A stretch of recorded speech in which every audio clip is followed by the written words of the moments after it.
الرحمن الرحيم الحمد لله رب العالمين والصلاة والسلام على أشرف المرسلين سيدنا مولانا محمد waxaynu iska bilaaban doonaa xafladda oo ah mid aynu taageero ugu muujinayno musharaxiinta garabka isbahaysiga xusbiga kulmiye oo aynu nahay taageerayaashoodii say caadada waxaynu ku bilaaban doonaa aayadaha quraanka kariimka waxaynu akhriin doonaa Axmed Xasan أعوذ بالله من الشيطان الرجيم والعصر إن الإنسان لفي خسر إلا الذين آمنوا وعملوا الصالحات وتواصوا بالصبر وتواصوا بالحق وتواصوا بالصبر صدق الله العظيم. كلمة ما يرى عين القرآن كإلهي نقول فعو آية سورة القرآن كجابن وحوي من نوشيجي سهرتا وحي نوشيجي سينان إلهي سبحانه وتعالى رميتيسا يا إنان مرول بحق يسوق دردارنو يا إنان صبرك يسوق دردارنو ما أنت وقتها ريال بهالكن يسوق يميت waxaan doonayaa inuu nagu yaro gooriyo in yaro kelmad yaro gaaban kelmadaas oo ah inaynaan markaynu halkan ka hadlayno wax caya iyo hadal xun inaanu inaga soo bixin waa qofka muslimkii waa inuu mar walba hadalkiisu dhowrsanaado haddaad siyaasi tahay kama dhigna in lagu baneeyay inaad cidda ka soo horjeeda ciidid kama dhigna in lagu baneeyay inaad cidda ka soo horjeeda ku xadgudubti laguma banaynin marka inuu hadalkeenu xariir ahaado oo haddii garabka kale ka soo horjeedaa wax ka sheego adoo ha toosnaatid saasa siyaasaduna ku qurux badan tahay siyaasadaas hadalka wanaagsanna marka ku qurux badan yahay midda kale yar raacsan iyaduna gaaban waxa weeyaan nimanka isbahaysiga aynu caawa halkan ugu muujinayna taageeradeena xaq hadday ku taagan yihiin inaanay markaa mowqifkooga hay qaateen inaanay dib uga noqon waayo maanta ragga halkaa isugu yimid dhammaantoodba iyagay taageerayaan marka hadday cadaalad iyo xaq ku taagay inaanay sinaba dib uga noqon xaquna mar walba wuxuu u baahan yahay sabir in lagu sabro oo lagu adkaysto waa cid baa kaa soo horjeeda cid baa ku riixaysa haddaad mowqifkaaga aaminsan tahay inuu xaq yahay inaanay nimankaasi markaasi halkaa mowqifkaasi sinaba uga noqon waxaan kaloo sheegayaa magaaladan Bristol aynu ku noolnahay inay ku leeyihiin markaa taageerayaal fara badan oo maxaan ku dhahday meel walba UK ka jooga magaaladana hay tahay magaalada taageerayaasha isbahaysiga garabka kulmiye yaa u badan markaasi waxa la oran karaa boqolkiiba 90 ama boqolkiiba 80 hadii la yareeyo la oran karaa marka anigoon hadalka laygu casuuminaan saa uga sii hadlo waan ka baxaya waana dhamaantiin baydan salaamaya assalaamu alaykum waraxmatullaahi wabarakaatuh aad buu mahadsan yahay Sheekh Axmed Xasan imikana waxaan ku soo dhaweynayaa سلطان إسماعيل عمر علي غان سلطانك مقالة بريستل وسلامتي نحن سلام يا سلام مسلم السلام عليكم ورحمة الله وبركاته السلام ده بعد واحد محل إلهي على سوق كياني مر لبعض واحد محل رجي سوق مقاوي حلف الدم قرح بدن لي وحنا سلام يا رجل نجيم كاريف يا بريستل يا برمنغهام يا لندن أنا أقول لك هذا الكا وذاش دقنك بريستول waxaan taageersanahay xisbigan aan caawa joogno waxaan inii sheegay aan raacsanayaa inaan u ducayno wadankeena Soomaaliland wax ka dhigta abaar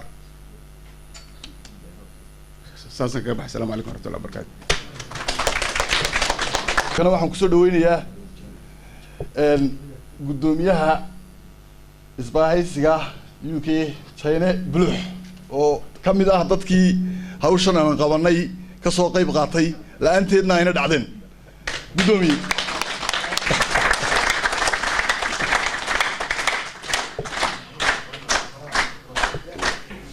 dhammaantiin baan salaamayaa aad iyo aad baad u mahadsantihiin sida sharafta badan ee aad uga soo qayb gasheen xafladan caawa inooga dhacaysay magaalada Bristol aad iyo aad baan ugu hambalyeynaya sida aad waqtigiina qaaliga noo siiseen aad nagala soo qayb gasheen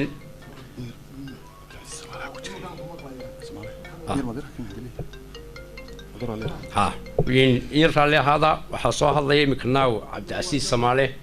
think in waxaan malaynayaa telefoonka caadi halka loo saari karayo in kale aan tijaabinaynaa bal in raalli ahaada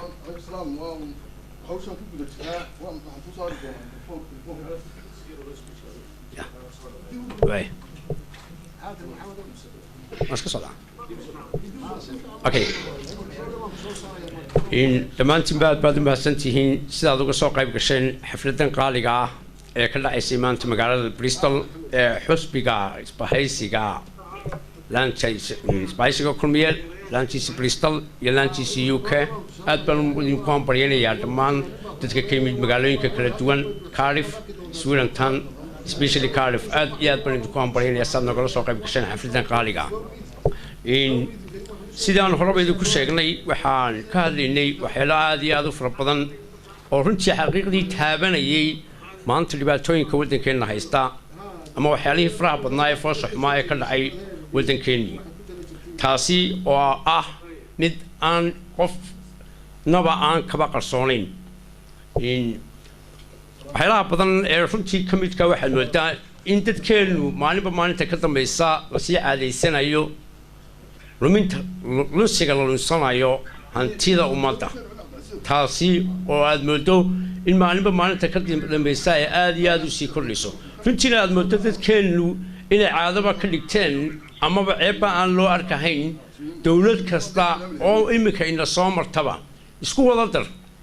ka bilow tii ugu horreysay waddanka qabatay saddexda madaxweyne ee waddanka soo marayba waxaad moodaa saddexdooduba in ay lunsadeen hanti fara badan oo dadka muslimiinta ah ama dadkii gaajoonaya ama saddexdii ugu dambeeyay runtii kii ugu horreeyay wax dhaqaalo fara badan oo haystay ma jirin riisanka saddexdaan uga dhigay wax weeyaan saddexdii ugu dambeeyayba dhaqaale aad u fara badan ha ugu ahaad weliba ha ugu dhaqaalo badnaato maanta dowladda waddanka ka dhisani tii riyaalaha way ka dhaqaalo badnayd riyaalana uu kasii dhaqaalo badnaa maxaan ku leedahay marxuum ka dhintay allahu naxariisto cigaal tii koreysay waxsaaw sii fara badnayd marxuumkaasi oo uu haymay jirin saddexda ugu faraha badan ee aan tirada lunsaday waa saddexdan ugu dambeeyay waxaad moodaa ma tabaritoole iyadoo laftarkeedu iman doontaana in iyada laftarkeedu lunsi ay bilaabi doonto waayo waxaad moodaa runtii in dadka reer Somaliland aanay marnaba ka gilgilanahayn oo aanay marnaba aanay يعني كبه هذا هين با وحيله ودن كودا كتيرا إيه الله لوصلني رنتي عادي بيننا نقطي واحد باتاو تذكرين لو أيوة كان ما أنت متلتو ويصير كل ما عمره أما وحنا كل ضي واحد مدان شغالة ودن كنا كشقية هذا ما أنت وفي سطو وحضرك الصحفيسيو حرن أمني شغالة أو كورنا أيوة صوص عهية أو هبيرات 10 minutes أما الله بعد 10 minutes أنا حفيز كفريكرين واحد مدان وسير كستو أو إمك ولي بكون تبين المقعبة هو الرياني واحد من الوسير والبابا من السوق ورتي سجاش نقف وشقالة وزارة كلية تأو سجاش نقف الشقانيين شنتي ما أنت تدل وزارة هو ذكين لعكتو مجتو وزارة دوغير سديت نقف وشقالة أيوة يجسكو قاتي مشهالو شنو هنتي واحد من ده وحيالف ربضنين اللي تذكين لك قرصويين أو أيوة تجتب باتت كسرت كلا سينا أيوة وزارة داسي example بانكو سينيا وزارة دا warfaafinta oo kale shaqaalaha u soo shaqo gala wasaaraddaasi iyo shaqaalaha u qoran laba shay oo leh ma aha manaha wasaaradda warfaafinta oo kaliya ta waa wasaarad walba waxaad moodaa madaxweyne Siraayo markii halganka in xisbigiisa kulmiye uu ku jiray waxyaalihii uu dhaliili jiray waxaa ka mid ahay telefishinka qaranka oo uu oran jiray telefishinka qaranka Somaliland wuxuu noqday telefishinka ku hadla afka dowladda runtii waxaan maanta idinka qarsoonayn halka uu taagan yahay telefishinka qaranka Somaliland ma aha runtii telefishin dhaxa mana oran karno telefishinka Somaliland waa dhex waa telefishin u go'an dowladda oo kaliyata ma arki kartid ilaa telefishinkaasi oo macaa ka hadlaya waxyaalaha ay sameeyeen xisbiyada macaaridkii ee wax qabadu dadka u ah neef ma dhicin shalay talo waxay tii madaxweyne Siraayo ka xanaaqay oo lahaa telefishinku iyo warfaafintu dhax iyo radio Hargeysa dhax u noqdaan xisbiyada mucaaradka iyo ka dawladda runtii mid maanta jirta ma aha waa mid aad iyo aad loola yaabo shalay Siraayo wuxuu ka qaylinayay dekada berbera maaliyadda ka soo baxdaa waxay hoos tagtaa hadda wax xoolihii ummadda ogaada dekada berbera waxay tahay waa hantidii koowaad ee waddanku u lahaa in dhaqaalaheeda ama ciidanku qaataan ama mushaharada dadka shaqaalaha ee dawladda lagaga bixiyo ma jirto maanta Siraayo tii uu shalay toole uu runtii ku eedeynayay daahir riyaale ayaad moodaaba inuu daahir riyaale macalinkiisii u ahaa oo halkii daahir riyaale maray ayuunbuu maray waxaan kugu cadaynayaa cali xorxor gifna igu aastay oo shalay toole uu mucaarid ku ahaa waxaan ku raday siinaayo maanta waa his best friend waxaan idin sheegayaa siyaasaddu yadoo inay wajiin badantahay sidaa loola socdo aad iyo aad baad mahadsantihiin aad baad mahadsantihiin waxaan ku soo dhaweyn doonaa maxamed haybe oo ka socda runtii isaguna xusbiga wadani ku soo dhawo maxamed haybe السلام عليكم ورحمة الله وبركاته. سلامة الإسلام كانت كسم العامية لمانتين با هذا البدن ما قعن إن أبالكي نقول عايدين لداتين أنا قلت ما دين قدوم يومر كله يمد وأنا دين قد نبال ملنا عاو معاوضة شيء دي بفريه مع قبايا جي أبالك أنا وحل عليا دي كاسة أقول ملا أقول روح بدن ألكنا وحل نكسي سلام مدحدي سريع حسب كقرنك أبالكي نوا سلامتي ني أنتي نبال نجا قبتان بالملنا وأنا ما أنت waxaan ku soo dhaweynayaa oo runtii halkan aan aad iyo aad ugu hambaleynayaa labada xusbi macaarid ee wadani iyo ucud oo iyaga laftirkoodu ay qayb la xalinaysiiyeen nana support gareeyeen noona yimaadeen aad bayna runtii aan idinku hambaleynayaa dhammaantiinba labada xusbi macaaridka hadalka waxaan horsiin doonaa oo halkan ila fadhiya guddoomiyaha ucud magaalada Bristol Mustafa ku soo dhawow aad baan u mahadsantahay waxaan ku soo dhaweyn doonaa guddoomiyaha garabka dhalinyarada ee isbahaysiga magaalada Bristol gaashaan bismillaahir rahmaanir rahiim assalaamu calaykum waraxmatullaahi wabarakaatuh dhammaan waad mahadsantihiin rag iyo dumarba bulshada reer Bristol wax badan hadal badan aan raahdo ma kicin waxaan yara sheegayaa un horta sawirka ka aragtaan dad badan baa dhahdaa isbahaysiga siyaasiyiintoodu malaha waa galbeed waxaad arkaysaa in Soomaaliland oo dhan ay yihiin bari ilaa galbeed runtiina markaa shantii sano ee xukuumadda Siilaan jirtay waxyaabihii ugu waaweynaa ee la qabtay saad ogsoontihiin hadday dariiqay noqoto haddii ay noqoto maamul haddii ay noqoto wax alaali wixii fikrada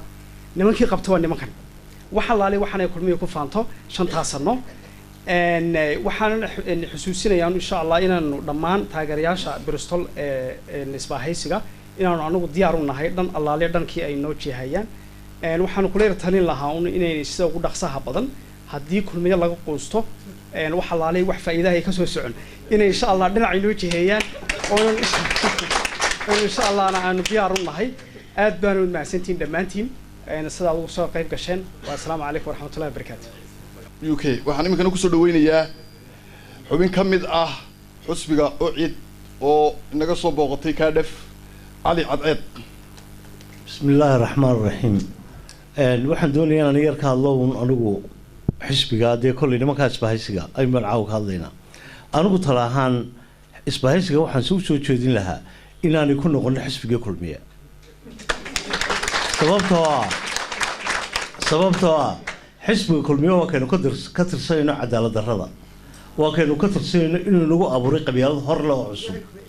waa ka maanta aad qabyaaladu halkay marayso aynu arkayno marka taa laga hadlayo riyaal dhaamay 100% xisbiga anigu aad waxaan ugu tali lahaa inay ku soo biiraan ay kala doortaan labada xisbi ee kale ee mucaaradka waliba hadday mid ku biirayaan ay ku biiraan kasita xaashada cad ee wax dambi aan ku qorayn ee la yiraahdo xaashi cad buu sitaa oo mid dambi lahayn haddii ay maanta ku noqdaan xisbiga la yiraahdo kii ay ka soo caroodeen waxaan u arkayaa ama la dhexdhexaadiyo sheekadaas inay ku dambeynayso wax dhiil lagu galay la iskuna diiday oo markii hore lagu kala kacay markii dambe loo heshiiyay waxa soo noqon doona masiirkii ummadda filina ma ayana ku biir doonaan ma filayana ku biir doonaan sababtoo ah waa niman aad miisaan leh waa nimankii yani inta ka jirtay imika la yiraahdo kulmiye waxbuu qabtay waa nimankii qabtay war waxaan ugu leeyahay ha ku biirina حسابته معارضك كبيرة especially كحاشد كلين كعدتها حسب قاعد كصوبيرة والسلام عليكم. إمي واحد كسر دوين دونا حق هيها إصباحي سجى حسب كلمية علي خليف عبد أدواء. بسم الله الرحمن الرحيم. والصلاة والسلام على أشرف الأنبياء والمرسلين سيدنا نبينا محمد عليه أفضل الصلاة والسلام. أما بعد، السلام عليكم ورحمة الله وبركاته. dadweynaha maanta halkan isugu yimid taageeradooda u muujinaya murashaxiinta isbahaysiga isbeddeldoonka ee xisbiga kulmiye waad mahadsantihiin. runtii inaan wax badan idhaahdo umaan kicin, waa la yidhi hadalka intii badnayd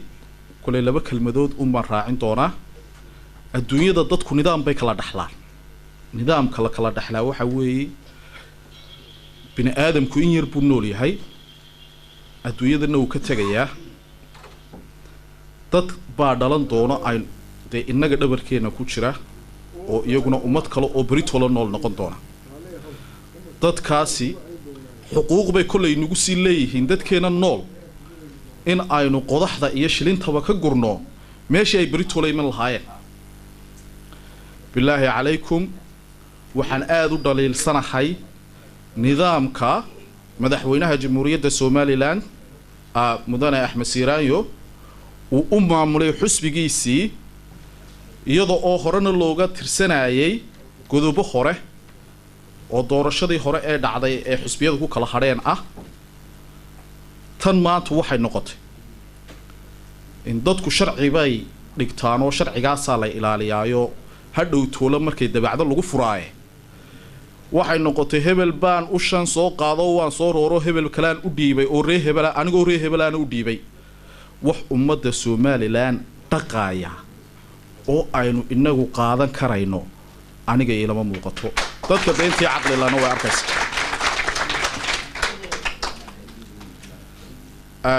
runtii halkay sartu ka quruntay ee ay maanta nimanka murashaxiinta isbedeldoonkii ee ay diideenna waxay tahay nidaam sharci aynu ku kala baxna may ahayn in aad hebel baa ree hebel ii imido ree hebel baan maanta ku wareejinaya oo dee dad kale oo cod leba way jireene dadkii kala talo waxay ahaayeen iyagu maxayse ka qabanayeen xusbiga. miyaanay xusbiga u dhalan, miyaanay dalka u dhalan, miyaanay muwaadiniin ahayn, miyaanay cod siinin. siday wax u jiraan dadku inay dhaadaan ayaa qurux badan. anigu waan taageersanahay isbedeldoonka, halka ay ku biiraan baanaan gelayaa. dalkuna wuxuu u baahan yahay hiil buu u baahan yahay. hiilka uga baahan yahayna waxa weeye waa in aan aaminsanayn qabyaalad, waa in aan aaminsanayn qoloqolo, waa in aan aaminsanayn u kala abtirin, waa in aaminsan war jiilka beritola imanaya maxaynu uga tagnaa ile xaq bay nagu leeyihiinoo waajib bayna saaranay. mar hadday aynu dal sheeganay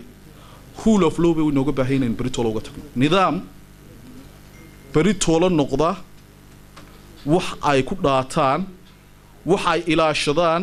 wax kala haga bay u baahan yihiin. uma baahna inaynu idhaahno adigu ree hebel baa tahay iyo adna ree hebel baa tahay iyo beritola ree hebel, maalintana waa maalintaydii iyo shalay ree hebel baa haya aniguna maantaan qabsanaya. ma jirayso. dalku waa kala burbursan yahay, waynu arkaynaa inaynu kala qaybsannahay. waxba caloosha waynu sira adkaysanaa. waxaynu leenahay war somaliland malaha haddii runta laga sheego rag badan baa ku odhanaya malaha dalka waa duminaysaa ee dalka waxba ma yaalaane dalku gurmad buu baahay. asalaamu calaykum waraxmatullahi wabarakaatu. waxaan iminka kusoo dhaweynaynaa maxamed bixi oo soo ku jira khadka ayaa isna odhan doona kelmado. علامة إسماعيل مركبوه رئيس وحنا سلام يا سلامة إسلامك. السلام عليكم ورحمة الله وبركاته. مرلباتنا وحن آليات الذكوب وهذا رياينا ويسيسان توصل عن النيل كورة سلامة يكون حاجيرو أوشو بلارنا كودان بلك إنجليز قاعدة حاجيرو بلارنا إسماعيل كمسكاها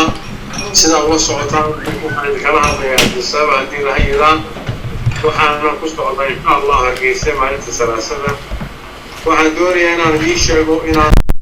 maanta reer Soomaaliland meel kasta ay joogaan bana soo taneedeynayaan lagu baraarujinayaan talada aanu kuxsanay inaanu ka tagno xukuumadda oo aanu gaar isu taagno annagoo kaga tagnay cadaalad darradii iyo xaq darradii iyo dhexdhexaad la'aankii aanu ka aragnay inuu madaxweynuhu ku dhaqmi waayey. taasoo maanta aad iyo aad ugu riyaaqday inay maanta dad jiraan mas-uuliyiin ahaa diyaar inay maanta qadiyadda somaliland ka hadlaan maanta waxaa lagu jiraa si aynu waddankeena u badbaadin lahay somaliland waa la socotaan waxaynu u baahannahay sidaynu dowlad maaragtay hagaagsan iyo maaragtay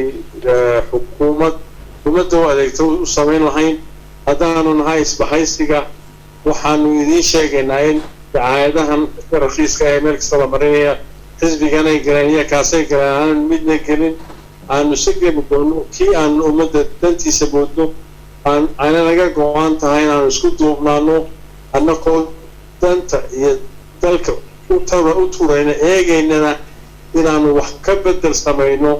oo aanu jecel lahay inaanu taageerayaashiina faraha badan ee meel kasta jooga inaanu isku urursaanaano aynu meel kasta wada jeednaa innagoo ka fikirayna sidii dalkeennan horumarkiisa dhaqaalihiisa nabadgelyadiisa iyo horumarkiisa aanu uga shaqayn lahayn maanta waxay idiin muuqataa inuu waddanku u baahan yahay in si xooga loo badbaadiyo waxaanu jecel lahay haddaan nahay isbahaysigii inaynu hawshaa wada gallo talada aanu goosan doonaana waa tala aynu u dhannahay waa tala aynu ka fikirayno maanta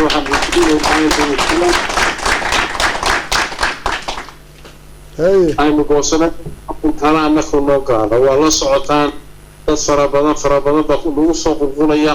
oo madaxdii ummadda ahayd culamaauddiinkeedii oo wadaadadii leh oo akhyaarteedii leh oo dumarkii leh oo dhallinyaradii leh oo maanta noo arka garabka keliya ee maanta taagan ee isbeddel micno leh oo qiimo leh oo muxuu samayn kara isbeddelna waddankan ku samayn kara marka waxaanu idin leenahay waa idin dhiirigelinaynaa waa idin tahriideynaynaa supportkiina iyo taageeradiina aad baanu ugu baahannahay waxaanu idin leenahay tala aanu gaaraynaa ma jirto waa tala aynu wada leenahay waa tala aynu dalkeenna wax ugu qabanayno kuna badbaadinayno inuu gaaro waddankeenu horumar iyo ictiraaf raadin iyo dhaqaale iyo nabadgelyo taasina waa mid inaga wada go-an mar labaad aad iyo aad baan idinku mahadnaqaya xafladda ballaaran ee caawa qabateen inaad tustaan caalamka in taageerayaasha aysugu meel kasta joogaan qadiyadda ay wadaana ayna wax kala ahayna sidii waddanka ictiraaf loogu heli lahaa sidii horumar loogu raadin lahaa sidii dhaqaale loogu raadin lahaa sidii nabadda loogu xoojin lahaa sidii beesha caalamka cilaaqaadkeenna loo sii adkayn lahaa mar labaadna waan idiin mahadnaqayaa aad iyo aad baa idiin dhiirigelinayaa halkaa ka haya waa wada soconaynaa waynu wada shaqaynaynaa waxaanu nahay tiim idinka mida mid baynu wada nahay aad iyo aadna waan idinku mahadnaqayaa mar labaad wasalaamu calaykum waraxmatullahi wabarakaatu allah yubaarak maxamed iminka waxaan kusoo dhaweyn doonaa aniis cabdi بسم الله الرحمن الرحيم السلام عليكم ورحمة الله وبركاته وان سلام يا بدشن ورحمة بدلن رجي الدمر سياسيين تا أقوياء هندا سلادين تا يو مرتي شرف تكونن با آدبان سبحانك سلام يا سلام الإسلام السلام عليكم ورحمة الله وبركاته السلام كدير وحنو مهلا غيا ادي حفلة سوا بوشي أنا جو كاردف جونا نقول صوم ارتقاطي isbedel doonkan xafladdan caawa isbedel doonku ay soo qabanqaabiyeen intaa kadib sidaan u sheegnay anagu reer Cardiff aan nahay waxaanu nahay mas-uuliyiinta sare ee xisbiga cadaaladda iyo daryeelka laanta Cardiff marka hore waxaanu u qabanay xafladda inaanu ka soo qayb galno waxaan u aragnay inay yihiin hogaamiyaasha isbedel doonka isbahaysigu inay yihiin dad ka dhiidhiyey cadaalad xumada ka jirta Somaliland ee uu aabaha u yahay madaxweynaha qaranka jamhuuriyadda Somaliland Maxamed Axmed Siiraanyo iyo xisbiga kulmiye waxa Soomaalidu tiraahdaa ana hadhay looma hadlo ee maxaa hadhay waa la yiraahdaa waxaan leeyahay haddaan nahay xisbiga cadaaladda iyo daryeelka waxaanu ku soo dhaweynaa gacmo furan qalbi furan isbahaysiga hogaamiyaashooda iyo taageerayaashooda السلام عليكم ورحمة الله وبركاته. يمكن waxaan kusoo dhaweynaya xubin kamida madaxda isbahaysiga xisbiga kulmiye oo ah dadkii kartida badan geliyay hawshan la'aantiina ay waxba ka socdeen Axmed Xakiin Faarax Daahir Ismaan. السلام عليكم ورحمة الله وبركاته. waxaan jeclaan lahaa inaan gabay yar idiin saaro horta isbahaysigaanu nahay ururkaa jira baanu nahay ummaddii waddankaanu nahay aayihii noloshaanu nahay arliga somalilan kuwa eegeegaye ilaashanayaanu nahay aqoon-yahanaanu nahay is-urursaday baanu nahay iftiin baxayaanu nahay allah mahadlee qabiil aan aaminin baanu nahay addoommo allaanu nahay ilaahu siciidahoo albaabada khayrkay jira kuwa arkayaanu nahay abaaraha jira dalkeenna agoontiya maatadeenna ilwaaday xoolaheenna kuwa u adeegayee ilaalinayaanu nahay allah ibaarik waxaan u malaynayaa in idin heedhe halkaa sheekadaasi horta idinku dhan tahay asaas ahaan iyo bilow taa ka bacdi maasha allah waa caawa ii kow inaan halkaas soo hortaago kamarad iyo shacab aan la hadlo marka horta aada iyo aad baan idiin salaamaya marka taad ka gudubtid waxaan jecelahay inaan sheeko idin galo yacni nasiib darada maalin walba sidaynu rajo uga fadhino inay wax nagu soo kordheen ayaa haddana niyad jab ka dambeeya naf iyo nolol ayaaba ku asaasan horta inaad carartidood kuftidood kacdid marka imika waynu soo daala dhacaynay haddii aynu dowlad ahaan iyo waddan ahaan aynu nahay ummadeedii iyo dalkeena iyo ciideena yacni intaa somaliland aynu ku tirsannahay somaliland tirakoobkeedu waxa aan joogay waddankan ingiriiska 40 sannadood 40kaa sannadood yacni inaan nin muwaadina ahay ayaan idin tusayaa oo ah yacni baasboortkii aan haystay ka hor meel walba kula dhoofiyey waxa weeyaan kii naga dhexeeyey soomaalida markii aanu ku biirnay maalinkaa maantaana waa kaakaygii somalilander markaa marka lagu yidhaaho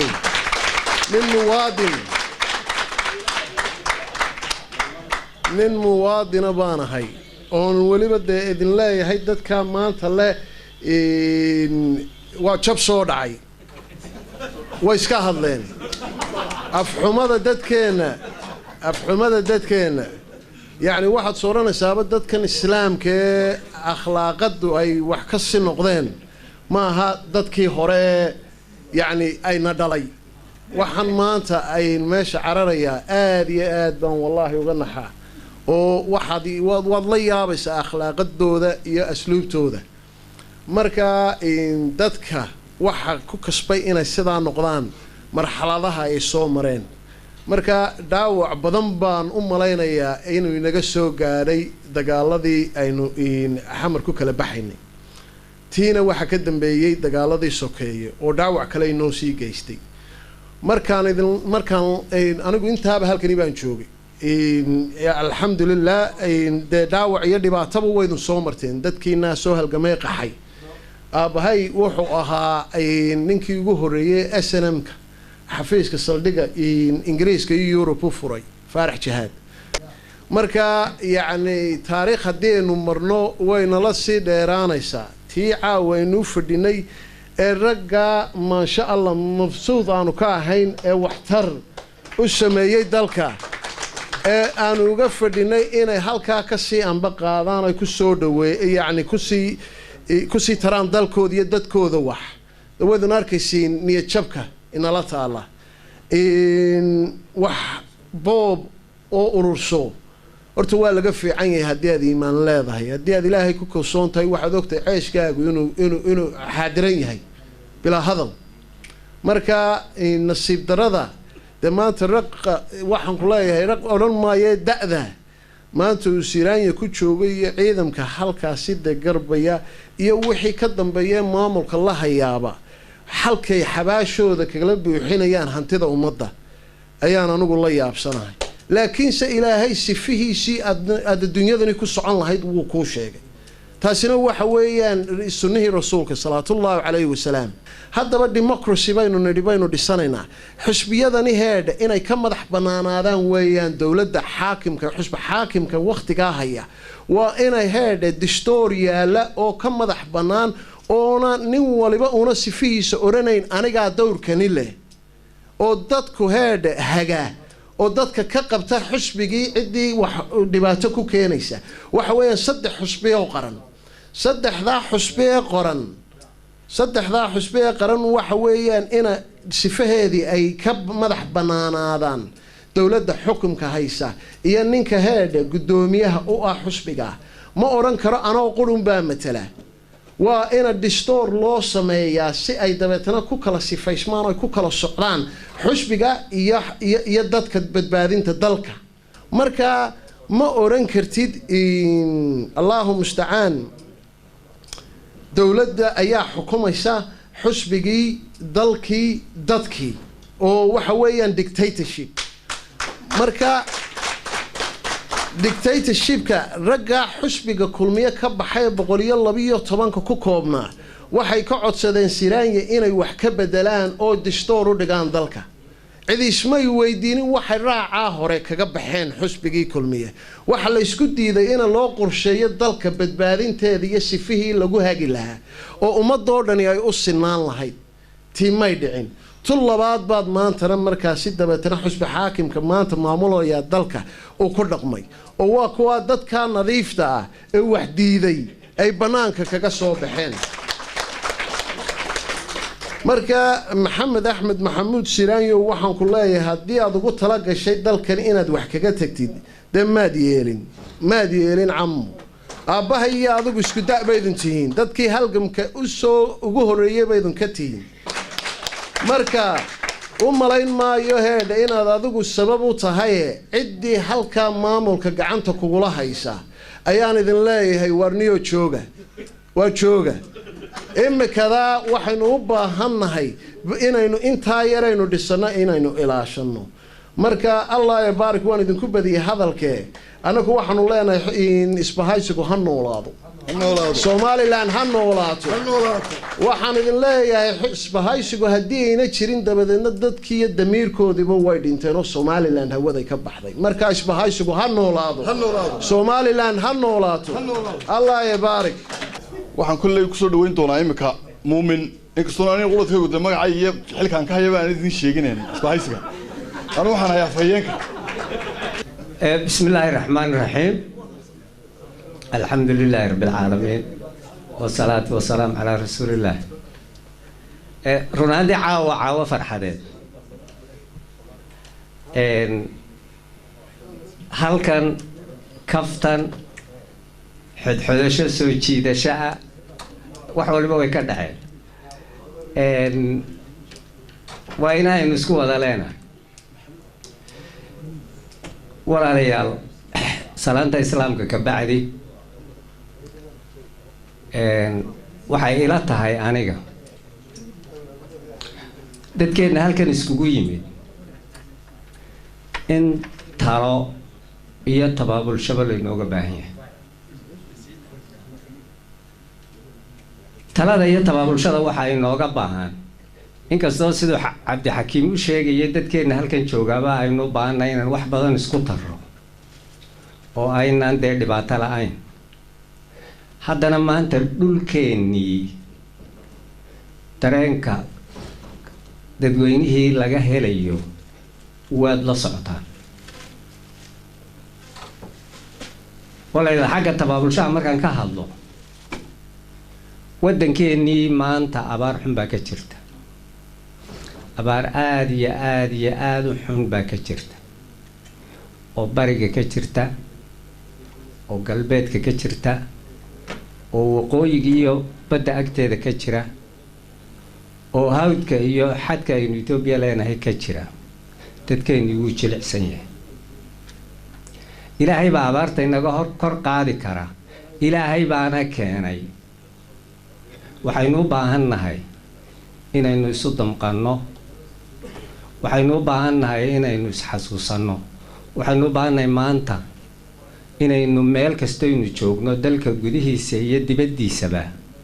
inaynu isku guntanno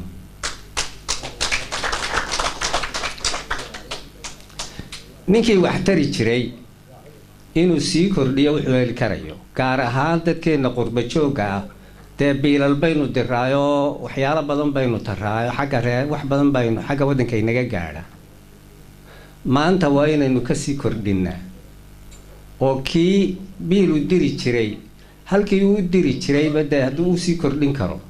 iyo haddaynu isku wada intaynu isku duubanno dadkeennii wuxuunu kordhin karayno inaynu maanta wuxuun taraa waa waajib xataa haddaynu hal booyad aynu tuulo ka mida u diro tuulooyinkeenna oo biyaa sidaa runaantii wax weyn bay taraysaa waayo tuuladaasi maalin ama laba ayay oon baxaysaa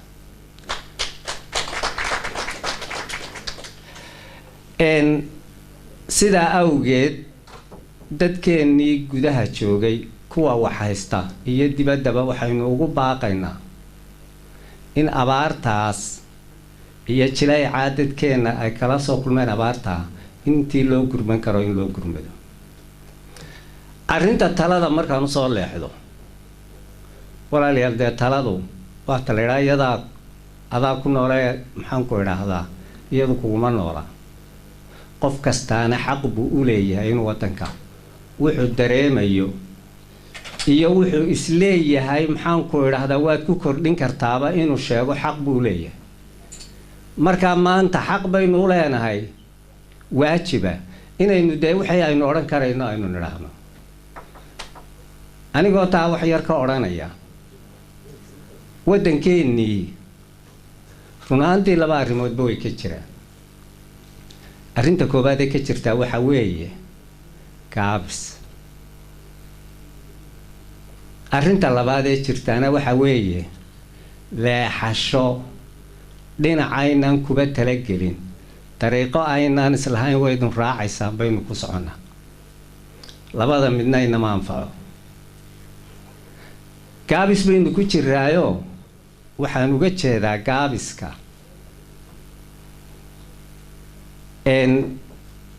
waddankeenna 25 sannadood baynu gooni u taagnay 25 sannadood wax badan baynu qabsannay dalkeennii burbursanaa dib baynu u dhisannay dadkeennii colaadda la dhex dhigay ee bari iyo galbeed iyo meel kasta ee la doonayay inay habeen iyo maalin iscunaan nabad baa la dhex dhigay maanta dal jiraynu nahay dowlad baynu nahay xukuumadihii soo shaqeeyey wax badan oo fiican bay qabteen runtii cidna lagama inkiri karo wuxuu fiican u sameeyey haddaynaan isu qirin waxa wanaagsan dee waxba ma ihin walaal waynan wax isu qiraa kasoo bilow dowladdii cabdiraxmaan tuure ugu horreysay ilaa tasiireenya maanta joogtaa dee mid walba wanaagna way samaysay dabcan waana la dhaliilayo mid walba waa la xagxaganaya haddaan ku soo dambeeyo dowladda maanta joogta ee axmed maxamed maxamuud maxaan ku idhaahdaa siilaanyo hogaaminayo waxyaalo badan oo laga inkiri karin bay qabatay taasi waa taa laakiin waxaan ula jeedaa gaabiska innaga maanta gaabiskaan ula jeedaa waxa weeye maanta dadkeennii naftaa laga dhowraya waxaad moodaa walaalayaal in sidaad la socotaan cunto la-aan dadkiiya baa jirta cunto la-aan duunyadii baa jirta dhirtii baa go'day waxaad moodaa inay noloshu sii baaba'ayso inkastoo inu wax fiican aynu sheegayno waxbaynu qabsanay leenahay haddana runta jirtaa maanta waxa weeye dee gaabis aad iyo aad u weyn baa jira kolka la garab dhigo aynu isgarab dhigno waxyaalahaynu gaadhi lahayn waxaa hubaala inaynu ka dheerayn kari lahayn sidaynu nahay dhinaca kale leexashada haddaan wax yar ka idhaahdo waxaa jirta maanta farqiga u dhaxeeya dadkeenna ninka taajirka ah iyo ninka faqiir iyo qofka faqiirka ah dee aad bay u kala fogyihin waxaa jira maanta dalkeenna dad gaajo u dhammaanaya waxaa jira dad habeenka keliya ku xisaabtamaya 10,000 baa jira farqiga intaa leegi wuxuu abuurmay 25 sannadood dhinaca kale markaad ka eegto walaalayaal waddankiinay somalilan arrimaha bulshada sida caafimaadka oo asaasiya sida waxbarashada oo asaasiya sida cadaaladda iyo garsoorka oo asaasiya dhammaantoodba adeegyadoodu waxay gacanta ugu jiraan dad private ah. waxyaalaha dhaca waxaa ka mid a gabadh umulaysa oo dhakhtarka taala oo ninkii dhakhtarka ahaa odhanayo ilaa la keeno lacagta intaa la eg ma qalayo. dee meesha arrintu halkaa marayso miyaanay ahayn dariiq aynaan markii hore ku talagelin? kolka intaa laga soo gudbo laba shay baynu ku faani jiray, mid waa dimuqraadiyadda, midna wuxuu ahaa nabadda. nabaddu ma jiri karto haddaanay cadaaladi jirin. nabaddu wax kastoo kale saldhig bay u tahay. nabaddu horumar bay saldhig u tahay, nabaddu walaaltinimaday saldhig u tahay, nabaddu wax walba waxay u tahay saldhig. laakiin nabadda waxaa saldhig u ah cadaaladda.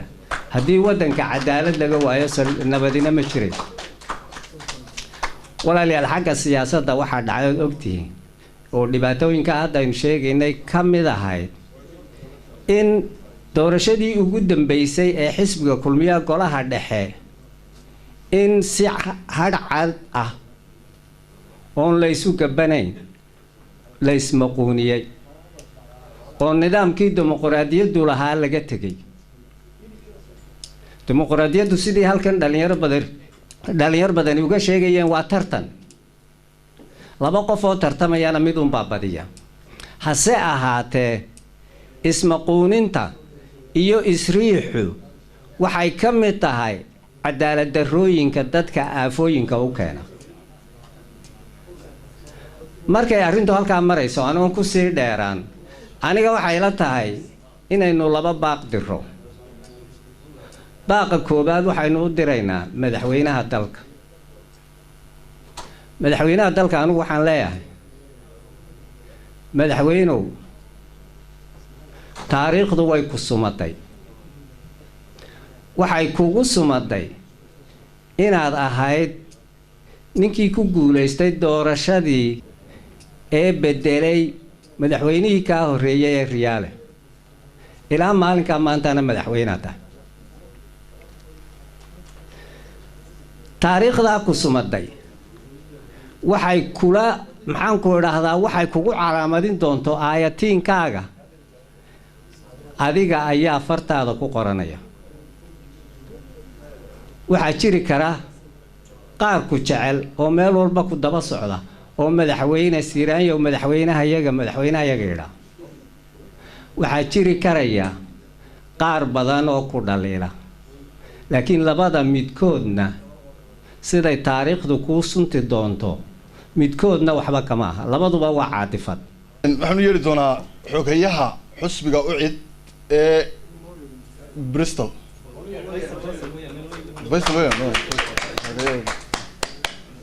Faysal Ibrahim. runtii horta aad baan uga faraxsanahay inaan ka soo qayb galo xafladan aadka u ballaaran ee isbahaysiga kulmiya ay samaysanayaan caawa. runtii anagu daddaanu nahay maqaraasa xusbiga ucid. maanta somalilan waxa ugu weyn ee la kala jiidanaya waa isbahaysiga. marka haddaanu nahay ucid aad baan u soo dhawaynaynaa. waxaanan aaminsanahaynaa in ay nagu soo biiraan oo ay cududaa weyn ee maanta maqaranaysaa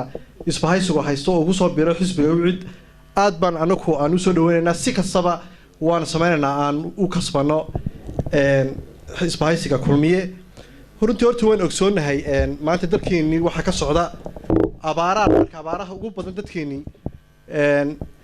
demiga ahaa dadkeenii reemiga ahaa maanta waxyaalaha ugu waaweyn ee haysta waa abaaro. dhalinyartuna arrintaa runtii way ka hurudaa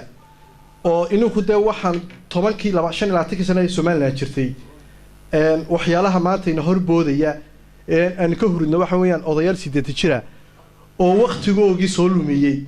oo ma garanaysaa inay dowladihii taliskiisii aad barre lala dagaalamayay kasoo qayb galay baa maanta dalkii haysta waxa weeyaan futurkii maanta dhalinyartii reer Somaliland qaar badihii bay ku dhinteen qaar Hargeysa iyo Burco iyo Berberi ku shaqo leeyihiin marka taa wax loo baahan yahay in dhalinyartu ay waxyaalaha lagu harowsado ma garanaysaa dadka reer Somaliland ee dadka waaweyn ku harowsadaan waxa ka mid ah xilligaagii ma joogtid dadkii aqoonta lahaa baa lagu leeyahay xilligaagii ma joogtid dad waaweyn uun bayna hor taagan ilaa iyo 25 sano marka waxaan u baahanahay in dhalinyartu ay ka kacdo meesha maanta waxa la cunaya la isku jijiidanayaa Hargeysa hadda tagtaan aad suuqa Hargeysa gudihiisa tagtid waxa ugu yar waxa weey dadka xataa saadadka u eegtid soo jir waa dadka yar dadkaas ma garanaysa aayahoogi iyo mustaqbalkoogi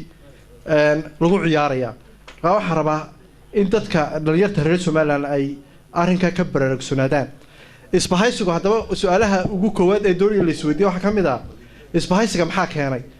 isbahaysiga waxa keenay maalintii uu Axmed Siilaayo dalka qabsaday cadaalad-darradii ugu koowaad ee uu sameeyay waxay maalintii doorashada maalintii dhalinyartii aad ogeydeen wixii ka dhacay Hargeysa in dhalinyar xabad la dhacay maalintaas ayay bilaabantay tii uun bay maantana ay iyaga gudahoogii ay isu sameeyeen oo qayb ka mid ah xisbigii kulmiye lagu sameeyo oo maqaranaysa cadaalad-darro weyn lagu sameeyay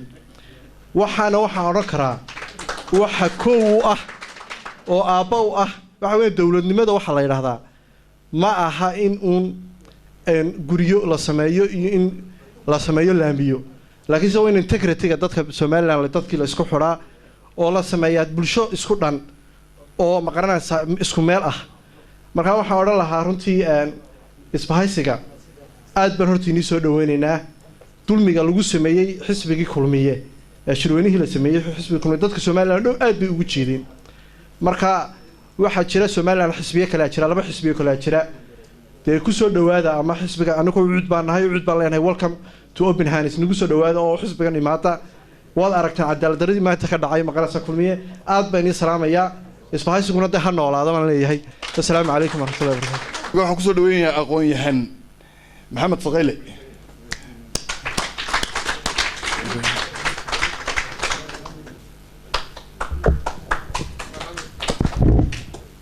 بسم الله الرحمن الرحيم وما سيهين مرت شرف تقصي قبل شاح الفدن ذلك يقول ساعة سمينا هذا الكاري قاتنا يقول ما سيهين aqoonyahan kuwa magac ballaaran laakiin aqoontuna qofku kolba waa sida badoo kale qofayn buu ka yaqaanaa laakiin qofku in wixii uu hayo dadka ku biiriyo wax fiican weeye haddaan xisbiga kulmiye kiiskiisa aan ku noqdo aniga 7 nin ee dhow waxa weeye 7 to 8 meelaha adigu numberka ka baxay kulmiye ee ilaa haddana meel aan gelin waxay la muuqdaan dad kala duwan oo ma garanaysaa siyaasad ahaan challenge dhex maray xisbiga sanadka ka dhex kartaa leadership-kuna wuxuu leeyahay challenge ninka aan challenge diyaar u ahayn de waxa weeye ama aan doonahayn in laga wax loo yaqaan characters and merits oo astaamuhu leadership-ku leeyahay iyo dalka wuxuu ku hagayay labadaba de gurigiisu iska joogaya marka kulmiye waxay noqonaysaa aniga wax weyn oo ma garanaysaa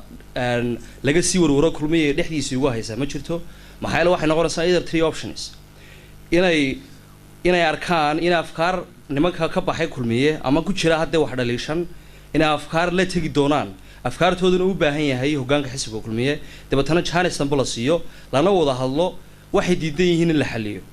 ama waxay noqon doontaa xisbiyada kale ee ka furan dalka inay ku biiraan afkaartoodana ku biirayaan laakiin waxaan hubaa inay yihiin niman dalka muddo ka soo shaqeynayay experience fiican leh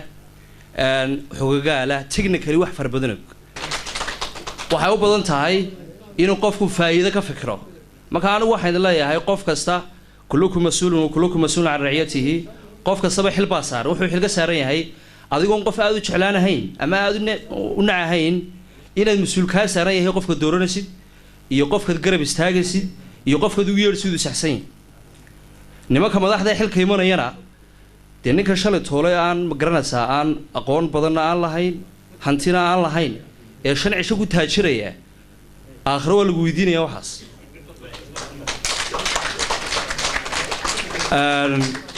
hadalka waan ka baxayaa waxaan ku soo gabagabeynayaa dadka aniga yeedha waa mahadsantihiin garabkan kulmiyana aniga waxay la muuqdaan dad kala duwan reeli meeshay galaana waxay la muuqdaan rag fikir ku biirinaya rag waxbartaa ku jira rag aad u shaqeeyay baa ku jira hadduu kulmiye soo dhaweynayo albaabadooda ma garanaysaa dee internally u xalinayana haddii internal challenge-gii ay xaliyaana idasa maata haddii ay xisbiyada kale fikir ku daraana waxaa muhiimahu nimankaasi inuu arkaan inay afkaartii dalka lagu hagi lahaa barayiga ku jirto haddii aanay ku jirin dee waxa weeye dadku siyaasiyiintii shicibka dee shicibka badan ninka aan fikir dalka oo leadershipka inuu wax ku dariyo ninka aan aaminsanayn dee dadka shicibka ha ku biiro waa mahadsantihiin بسم الله الرحمن الرحيم اللهم صل على سيدنا محمد وعلى آله وأصحابه ومن دعا بدعوته وسار على نهجه إلى يوم الدين أخيار تشرفت له مدني مريوين با مرقى كواد والد السلام يا السلام عليكم ورحمة الله وبركاته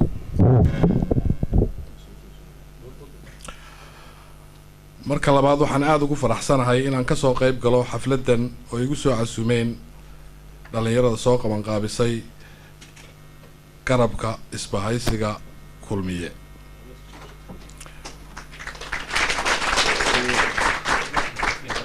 aad iyo aad baan ugu faraxsanay inaan kasoo qayb galo way mahadsanyihiin iyaguna